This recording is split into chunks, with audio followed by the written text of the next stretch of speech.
Hello, everyone. 2 weeks ago, in what now feels like another world, I went to supper at the House of Commons. A friend of mine is the Roman Catholic chaplain there, the first since the Reformation. Before supper, he invited me to Mass. Quite a few people came to say their prayers, and amongst them were MPs and peers of the realm. Some of them were household names. The chapel in the House of Commons is called the Chapel of St Mary Undercroft, and it was built in 1297 during the reign of Edward I, also known as Malleus Scotorum, or the Hammer of the Scots, having laid claim to Scotland around 1284. It sat directly beneath St Stephen's Chapel, which was the royal chapel of the old Palace of Westminster, and it was used by the court for their daily worship.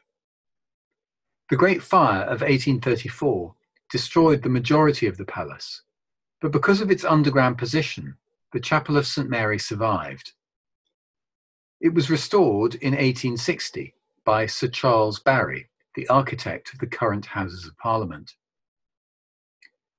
It is an extraordinary, ancient, ornate, and rather beautiful space, hidden away from public view, sitting at the very centre of the Houses of Parliament.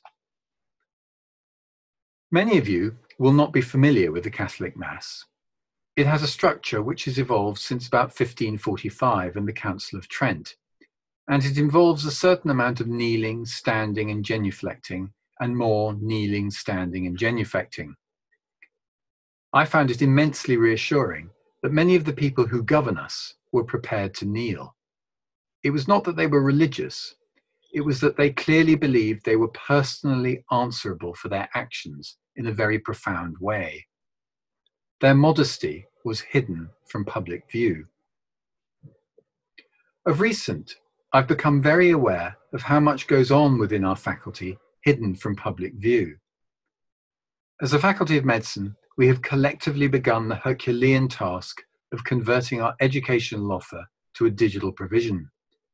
Indeed, last week, our MBBS program delivered what we believe to be the first remote digital finals in the world.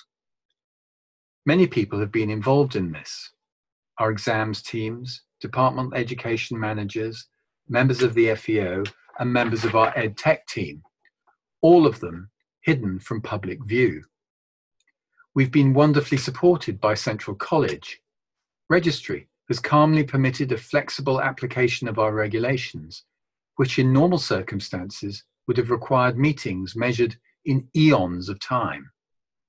Our CFO has cleaned rooms in Wilson House for volunteer medical students, and our own Fu and his team have worked without break for nearly a month. They have all done this, hidden from public view. Our postgraduate team has been looking at how we can best manage the students who came to do lab-based projects and now cannot. In these extraordinary times, our mantra has been to put the students first and be as transparent as possible about their options. While many students are understandably deeply disappointed and figuring out what will work best for them, they have been extraordinarily tolerant, and this has been hidden from public view. The scientists within the Faculty of Medicine have been working day and night to understand COVID-19, and they have been brilliantly supported by their administrative colleagues, many of whom have worked round the clock to make their science possible. Most of these remarkable people remain hidden from public view.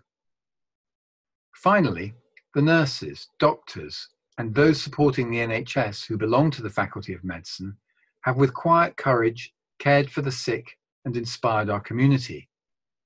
All of them have worked hidden from public view. St Mary Undercroft has stood for 800 years. It has survived the Reformation, the Civil War, fire, and 2 world wars. It is a beautiful place in which men and women of immense power have knelt and said their prayers.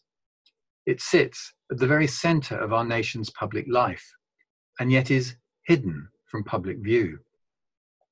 The students, administrators, managers, cleaners, teaching fellows, and many, many others of the Faculty of Medicine sit at the very centre of what we do, and yet almost all are hidden from public view.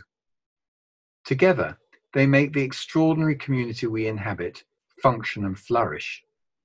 They are, in a way, the St Mary Undercroft of our Faculty of Medicine, magnificent and resilient, but hidden while being at the centre of things.